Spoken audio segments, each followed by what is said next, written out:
Hello बच्चों, स्वागत है आपका कॉन्सेप्ट आरएनए के 10 मिनट शो में। आज हम उस वाले टॉपिक के बारे में डिस्कस करने वाले हैं जो कि एग्जाम के दृष्टिकोण से बहुत महत्वपूर्ण रहता है। जी हाँ, बहुत महत्वपूर्ण है। नाम है टॉपिक का डीवीटी। क्या नाम है बच्चे? डीवीटी। नाम से ही आपको समझ में आ रहा है कि इसका फुल फॉर्म होने वाली है डीप वेन थ्रोम्बोसिस। ध्यान से सुनिएगा। इस शॉट के बाद में यानी कि इस क्लास के बाद में डीप वेन थ्रोम्बोसिस से बनने वाले हर सवाल आप किसी भी एग्जाम के अंदर कर पाएंगे बच्चे। ध्यान रखिएगा कि आपकी बॉडी के अंदर दो सिस्टम चल रहे हैं। एक तो चल रहा है सुपरफिशियल। कौन सा चल रहा है बच्चे? एक तो चल रहा है सुपरफिशियल वीनस सिस्टम। कौन सा? एक तो चल रहा है सुपरफिशियल वीनस सिस्टम। दूसरा चल रहा है डीप वेन सिस्टम यानी कि डीप वीनस सिस्टम। बोले सर ठीक बात है।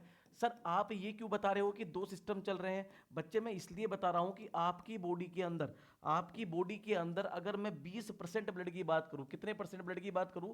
20% ब्लड की बात करूं तो वो जा रहा है सुपरफिशियल वीनस सिस्टम के थ्रू। और अगर मैं 80% ब्लड की बात करूंगा, कितने की? 80% ब्लड की बात करूंगा तो वो बच्चे जा रहा है किससे? डीप सिस्टम के थ्रू। बोले सर ठीक बात है। मैं बोल रहा हूं कि अगर मैंने ये मान के चलो क्या बनाया, ये मैंने एक सुपरफिशियल वेन बनाई। बोले सर ठीक है।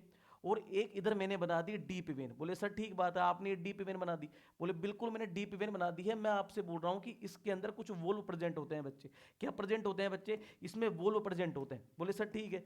यहां पर ये वोल्व है और ये वोल्व ये मेक श्योर करेंगे कि जो ब्लड है ना वो या तो ऊपर जाए या ब्लड जो है डीप वेन की तरफ जाए। आपको यहां तक की बात समझ में आ गई होगी। बोले सर एकदम ठीक बात समझ में आ रही है, कहीं कोई दिक्कत वाली बात नहीं है।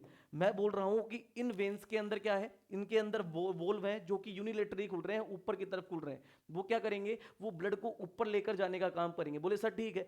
अगर मैं आपसे बोलूंगा कि अगर इस वीनस सिस्टम के अंदर, अगर इस वीनस सिस्टम के अंदर, कौन से वीनस सिस्टम में? डीप वेन के सिस्टम के अंदर अगर कोई क्लोट फॉर्म हो जाता है, क्या फॉर्म हो जाता है बच्चे? कोई क्लोट फॉर्म हो जाता है। बोले सर क्या?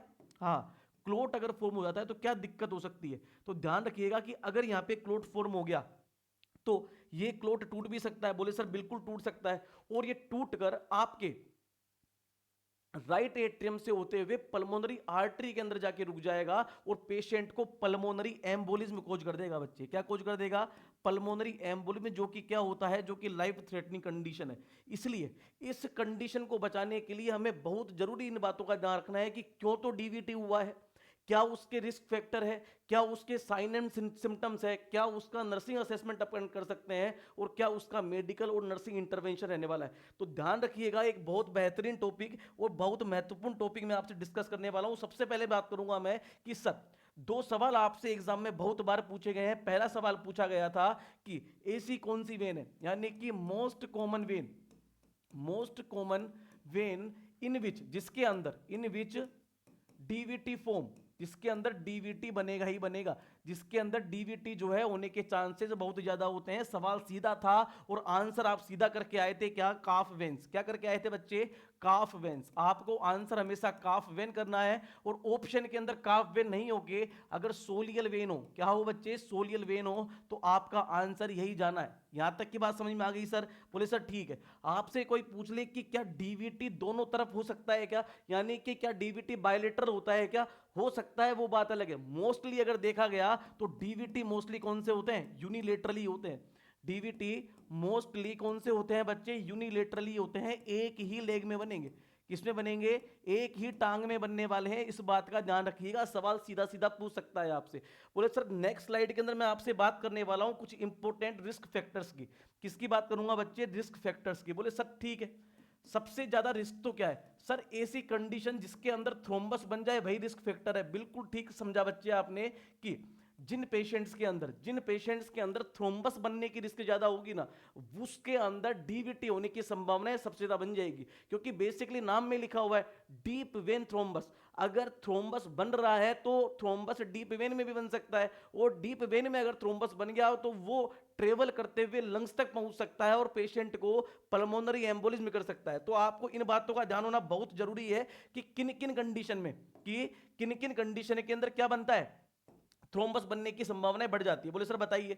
तो मैं आपको कुछ बता रहा हूं, और वो बताने वाली चीज ये है बच्चे कि तीन चीजें बहुत इंपॉर्टेंट है। बोले सर तीन चीजें कौन कौन सी? सबसे पहले अगर मैं बात करूं, किसकी बात करूंगा, तो सबसे पहले बच्चे मैं जिसकी बात करने वाला हूं ना वो है कि अगर ब्लड खुद गाढ़ा है, यानी कि हाइपर कोएगुबल है। क्या है? हाइपर कोएग्युबल, मेरा गाढ़ा होने का मतलब ब्लड की थिकनेस से या उसकी ओस्मोलरिटी से नहीं है। मेरा मतलब यह है कि हाइपर कोएग्युबल का मतलब यह है कि वो बहुत ज्यादा प्रोन कंडीशन में पहुंच गया है कि वो क्लोटिंग कर दे। जी हाँ, उसको बोलने वाला हूं मैं हाइपर कोएग्युबल। क्या बोलने वाला हूं? हाइपर कोएग्युबल बोलने वाला हूं। बोले सर ठीक बात है, सर किन किन कंडीशन के अंदर मुझे देखने को मिलेगा कि जो ब्लड है वो हाइपर कोएग्युबल हो गया? मैं आपको इसके बारे में डिस्कस करने वाला हूं आगे, तो आप एक बार थोड़ा सा शांति बनाए रखिएगा। क्या है हाइपर कोएग्युबल, किस किस कंडीशन में आपको देखने को मिलता है? अगर पेशेंट आपका जो है वो प्रेग्नेंट है। क्या है? प्रेग्नेंट, यानी कि एक प्रेग्नेंट लेडी है। बोले सर बिल्कुल सही बात बोली, ओब्स एंड गायनी में हमने पढ़ा था कि प्रेगनेंसी के अंदर जो ब्लड है उसके अंदर फिब्रिनोजन की मात्रा बढ़ जाती है। किसकी मात्रा बढ़ जाती है बच्चे? फिब्रिनोजन की। किसकी? बोले सर फिब्रिनोजन की। अगर फिब्रिनोजन ज्यादा हो गया तो क्या ब्लड हाइपर कोएग्युबल हो गया क्या? बोले सर एकदम सही बात बोली है आपने, कहीं कोई समस्या नहीं आ रही है मुझे इस बात में। ठीक है, मैंने आपको बोला कि अगर किसी पेशेंट को कैंसर है, क्या है बच्चे? किसी पेशेंट को कैंसर है, तो आप सबको पता है कैंसर वाली स्टेट में, कैंसर वाले पेशेंट के अंदर आपका जो ब्लड है ना वो क्या हो जाता है? हाइपर कोएग्युबल हो जाता है। बोले सर और बताइएगा। और बहुत इंपॉर्टेंट बात, बहुत इंपॉर्टेंट फैक्ट आपको बताने जा रहा हूं, ध्यान रखिएगा, सीधा एग्जाम में आ सकता है। बोले सर क्या? Inflammatory bowel disease. बोले सर क्या करेगी ये? इन्फ्लामेटरी बोवेल डिजीज बेसिकली क्या होती है? ये इन्फ्लामेशन तो है, लेकिन सिर्फ गट का इन्फ्लामेशन नहीं है बच्चे। ये इन्फ्लामेशन किसका? ये सिस्टेमिक इन्फ्लामेशन है, यानी कि पूरी बॉडी का इन्फ्लामेशन है। अगर किसी पेशेंट को आईबीडी यानी कि इन्फ्लामेटरी बोवेल डिजीज, दो टाइप की होने वाली है, पहली क्रोन से, दूसरी अल्सरेटिव कोलाइटिस है। अगर इन दोनों की समस्या है तो उस वाले पेशेंट के अंदर फिब्रिन का लेवल बढ़ने वाला है। आपकी जो नेचुरल एंटी कोएगुलेंट प्रोटीन है, सी और एस प्रोटीन, उसका लेवल कम होने वाला है, फैक्टर 8 बढ़ने वाला है। ये वाली कंडीशन होते हुए ये ब्लड को कैसा बना देगा? हाइपर कोएगुल बना देगा। ठीक है सर, पहली बात हो गई। दूसरी बात क्या बता रहे हो सर?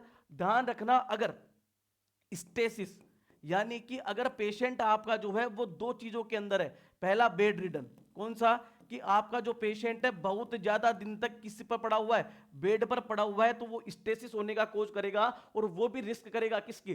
थ्रोम्बस बनने की। बोले सर ठीक बात है। दूसरी चीज क्या हो सकती है? तो मेरी बात सुनिएगा आप, कि एक पेशेंट है जो प्रेग्नेंट है, कौन सा? प्रेग्नेंट वाला पेशेंट है। अगर प्रेग्नेंट पेशेंट है उस वाली कंडीशन के अंदर, आपको पता है प्रेगनेंसी में महिला बहुत कम चलेगी, सारे दिन सोती रहती है, तो बिल्कुल प्रेग्नेंट वाली क्लाइंट के अंदर हाइपर कोएग्युबिलिटी तो थी जो थी, साथ में स्टेसिस भी था, और उस वाली कंडीशन में पेशेंट क्या था? बेड रिडन था। तो आपको उस वाली कंडीशन में हाई रिस्क हो जाती है डीवीटी बनने की। तो प्रेग्नेंट लेडी में आपको खासकर ध्यान रखना है कि इसके अंदर जो है बहुत ज्यादा रिस्क है। दूसरा स्टेसिस की बात करूंगा तो ध्यान रख लीजिएगा कि साथ ही साथ में कैंसर वाला पेशेंट है, कैंसर वाले पेशेंट में क्या हुई थी बच्चे? सर्जरी हुई थी। क्या हुई थी? सर्जरी हुई थी। और सर्जरी होने के बाद में पेशेंट क्या होता है बच्चे? बेड रिडन हो जाता है। तो इस बात का भी आपको ख्याल रखना है। बोले सर ठीक है। सर तीसरा डोट क्या बोलेगा? तो तीसरा डोट ये बोलेगा बच्चे, ए, बी और C. This is the very important, और this is the endothelial injury. बोले सर अगर वेसल्स पर ही इंजरी हो जाए, जिस जगह आप क्लोट बनने का फॉर्मेशन कर रहे हैं, अगर उस जगह अगर एंडोथीलियल इंजरी हो जाए ना, तो भी समस्या हो सकती है बच्चे। मैं पिंक से लिख रहा हूं, एंडोथीलियल इंजरी। बोले सर एंडोथेलियल इंजरी कैसे? मान के चलो किसी पेशेंट की नी रिप्लेसमेंट की सर्जरी हुई है, या किसी पेशेंट की हिप रिप्लेसमेंट की थेरेपी हुई है, इन दोनों के आसपास या तो पोप्लिटियल वेन है या फिर फीमोरल वेन है। बोले सर ठीक बात है, वेल एंड गुड है। अरे अगर आपने ड्रिल मशीन चलाई, आपने ड्रिल मशीन हथौड़ा चलाया, क्योंकि हड्डियों की सर्जरी के अंदर ये कॉमन है, ये चला रहे हो, तो हो सकता है कि पेशेंट की उस वेन के अंदर कोई इंजरी हुई हो वाइब्रेशन की वजह से, और क्लोट बनने के चांसेस बढ़ गए हो। साथ ही साथ में हो सकता है कि पेशेंट ट्रोमा से आया हो। क्या हुआ हो? पेशेंट को ट्रोमा हो गया हो। तो इस वाली कंडीशन में भी एंडोथेलियल इंजरी होने की संभावना बढ़ जाती है। ये सारे के सारे रिस्क फैक्टर देखे गए किस चीज के लिए बच्चे? डीप वीनस थ्रोम्बोसिस के लिए। बोले सर ठीक बात है। आपने सर ये त्रिशूल क्यों बना, त्रिशूल क्या, ये त्रिभुज क्यों बना दिया? इस त्रिभुज का नाम बच्चे क्या है? This is the Virchow triad. क्या है बच्चे? विरचाउ ट्रायड। सीधा एग्जाम में पूछा गया है कि विरचाउ ट्रायड के अंदर क्या क्या चीजें देखने को मिलती है। तो आप सबको पता है, पहला है क्या? हाइपर कोएग्युबल। दूसरा क्या है बच्चे, दिस इज द स्टेसिस। और तीसरा क्या है बच्चे, this is the endothelial injury. उम्मीद कर रहा हूं कि आपको यहां तक की बात समझ में आ गई होगी। बोले सर कोई दिक्कत नहीं, समझ में आ गई है। सवाल अगला, अगला सवाल आपसे पूछने वाला है कि आपको कौन से साइन एंड सिम्टम्स दिखने वाले हैं बच्चे। क्या पूछेगा, कौन से साइन एंड सिम्टम्स आपको देखने को मिलेंगे कि आप उसको बोलेंगे कि इसके अंदर क्या है, डीवीटी है। तो सबसे मोस्ट इंपोर्टेंट, मोस्ट कॉमन, सबसे मोस्ट इंपोर्टेंट और most common sign and symptoms देखने को मिलने वाला है, दिस इज द पेन। बोले सर क्या, बोले बिल्कुल पेन की बात कर रहा हूं बच्चे में। किसकी, पेन की। बोले सर ये क्या है, बताने वाला हूं पेन कैसा होगा। सीवियर पेन होने वाला है, उसको ध्यान रख लीजिएगा। कौन सा पेन होगा, बिल्कुल सीवियर पेन होगा। दूसरी बात आपसे पूछ सकता है कि और क्या हो सकता है सर पेन के अलावा, तो ध्यान रखना कि स्वेलिंग आ सकती है उसमें। क्या आ सकती है बच्चे, स्वेलिंग आ सकती है। बोले सर ठीक है। तीसरी चीज बताइए, और तीसरी बहुत इंपॉर्टेंट है, this is the limb edema. क्या, लिम्ब इडिमा, लिम्ब इडिमा। बोले सर ठीक है, आपकी बात एकदम मान ली है सर, लेकिन कहना क्या चाह रहे हो आप। मैं आपसे पूछूंगा, आपसे कोई सवाल कर ले बच्चे कि मोस्ट कॉमन सिम्टम कौन सा है, तो मोस्ट कॉमन सिम्टम होने वाला है पेन। मोस्ट कॉमन सिम्टम क्या रहने वाला है बच्चे, मोस्ट कॉमन सिम्टम रहने वाला है पेन। आपसे पूछ ले मोस्ट कॉमन साइन कौन सा रहने वाला है, तो मोस्ट कॉमन साइन रहने वाला है बच्चे लिम्ब इडिमा। आप स्कोर देखकर बताएंगे कि उस वाले पेशेंट का डीवीटी फॉर्म हो गया है। क्या यहां तक की मेरी बात आपको समझ में आ रही है कि बच्चे। बोले सर ठीक बात है, और क्या चीज देखने को मिलेगी आपको इसके साथ साथ में, क्या चीज देखने को मिलती है आपको, रेडनेस देखने को मिलती है, आपको शाइनिंग वाली स्किन देखने को मिलती है, शाइनिंग स्किन आपको देखने को मिलने वाली है। आपको पेशेंट की अगर दोनों टांगों को आप देखोगे ना, तो आपको एसिमेट्रिकल लिम्ब देखने को मिलेंगे, एसिमेट्रिकल लिम्ब। क्योंकि सूजन तो एक ही पैर में आई है ना भाई। मैंने आपको पहली लाइन में बता दिया था कि डीवीटी मोस्टली कौन से होंगे, यूनिलेटरल। अगर एक पैर में सूजन है, दूसरा नॉर्मल है, तो एसिमेट्री हुई ना लिम्ब में, तो भाई उसी की बात कर रहा हूं। सबसे इंपॉर्टेंट बात आती है नर्सिंग असेसमेंट की। किसकी बच्चे, नर्सिंग असेसमेंट की। बोले सर ये क्या होता है कि कौन सा असेसमेंट आप करने वाले हो, कौन सा असेसमेंट आप करने वाले हो जिससे आपको यह पता लगे कि इस पेशेंट के अंदर डीवीटी था। बोले सर ये तो सवाल देखा गया है। बोले कौन सा सवाल था सर, सवाल ये था, आपको एक इमेज दे दी थी बच्चे। कौन सी इमेज दी थी आपको, एक इमेज दी थी, और उस इमेज का नाम क्या था, उस इमेज का नाम था, मैं बता देता हूं। अगर मैं देखो, सबसे पहले तो ये देखिए कि सर इसमें क्या है, इसमें बच्चे ये है कि आप ये साफ साफ देख रहे होंगे कि एक जो ये है, इसके अंदर आपको सूजन देखने को मिल रही है। गर्थ देख लीजिए आप, इसकी गर्थ बड़ी है और इसकी गर्थ छोटी है। बोले सर एकदम वेल एंड गुड है, एकदम वेल एंड गुड है, कहीं कोई दिक्कत नहीं है। ये पेशेंट किसका है, ये पेशेंट है आपके डीवीटी का। बोले सर ठीक है सर, और बताइए। ध्यान रखना सवाल अब सीधा जो आएगा ना, वो सीधा इमेज बेस्ड भी आ सकता है, तो आपको पूरी चीजों का ध्यान रखना है। बोले सर दूसरी क्या है, ध्यान रखना, इस असेसमेंट की बात कर रहा हूं बच्चे में, इस असेसमेंट की बात कर रहा हूं कि इस असेसमेंट में क्या हो सकता है। सुनो मेरी बात, अगर मैं असेसमेंट कर रहा हूं किसका, साफ साफ आपको दिख रहा होगा, दिस इज द डोर्सिफ्लेक्शन। अगर मैं मेरे पैरों को यूं मोड़ूंगा, मेरी तरफ मोड़ूंगा, दिस इज द डोर्सिफ्लेक्शन। पैरों को अगर नीचे की तरफ बोलूंगा, दिस इज मोड़ूंगा, this is the plantar flexion.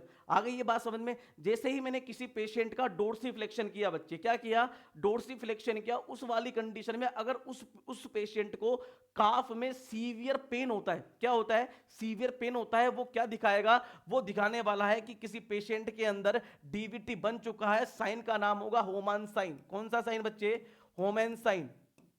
कौन सा बच्चे, होमन साइन। ध्यान रखिएगा कब होगा, आपको एंकल डोर्सिफ्लेक्शन के टाइम पे दिखेगा, एंकल डोर्सिफ्लेक्शन। आपने जैसे ही एंकल का डोर्सिफ्लेक्शन किया, आपको पेशेंट चिल्लाएगा कि मार दिया सर, मार दिया, बिल्कुल दर्द हो रहा है बेहतरीन तरीके से।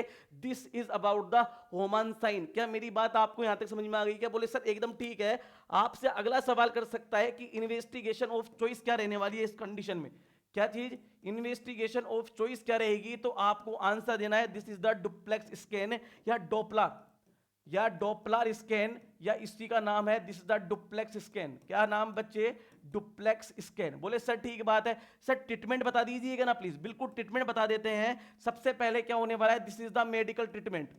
मेडिकल मैनेजमेंट में आप क्या करने वाले हो बच्चे, मेडिकल मैनेजमेंट के अंदर जो मेरी ट्रीटमेंट ऑफ चॉइस रहने वाली है, वो दो हिसाब से चलेगी। बोले सर कौन कौन सी, पहला फर्स्ट 5 डे, फर्स्ट 5 डे, पहले शुरुआत के 5 दिन तो मुझे लो मोलिकुलर वेट हिपेरिन के साथ साथ में वोरफेरिन भी चलानी है। क्या चलानी है? वॉरफेरिन।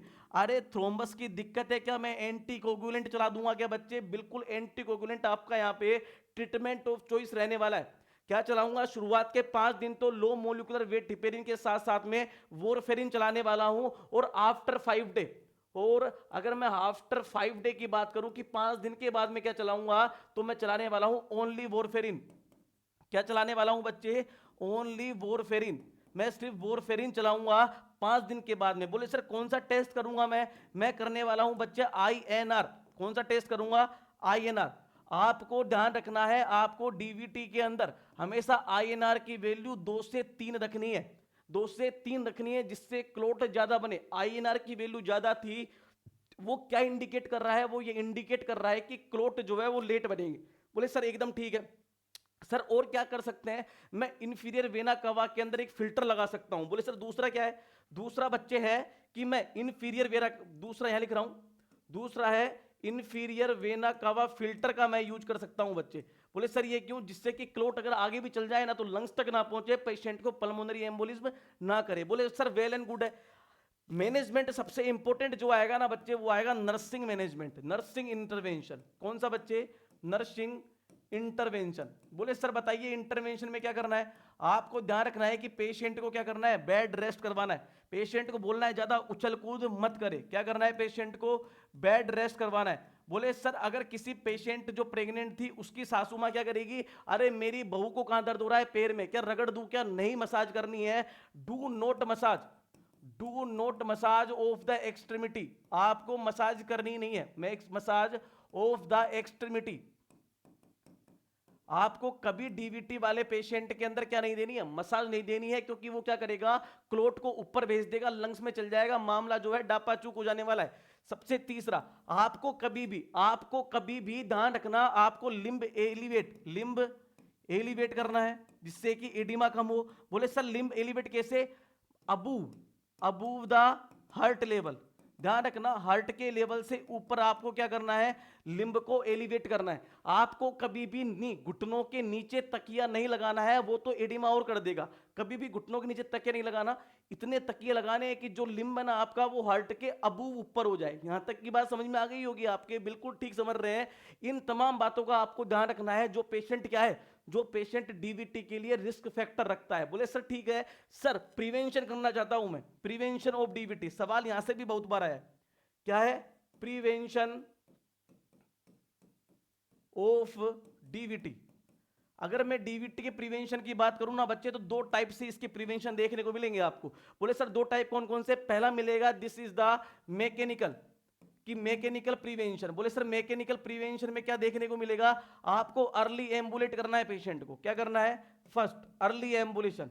कौन सा एम्बुलेशन? Early ambulation. बोले सर ठीक बात है, बोले सर ठीक बात है, अर्ली एम्बुलेशन करवा दूंगा। बी क्या करूंगा सर? आपको पेशेंट की कोई भी सर्जरी के बाद में, या प्रेग्नेंट लेडी जैसे ही बच्चे को जन्म दे, आपको क्या बोलना है कि चलिए दूसरा pneumatic compression stocking, pneumatic compression stocking आपको यूज करनी होगी।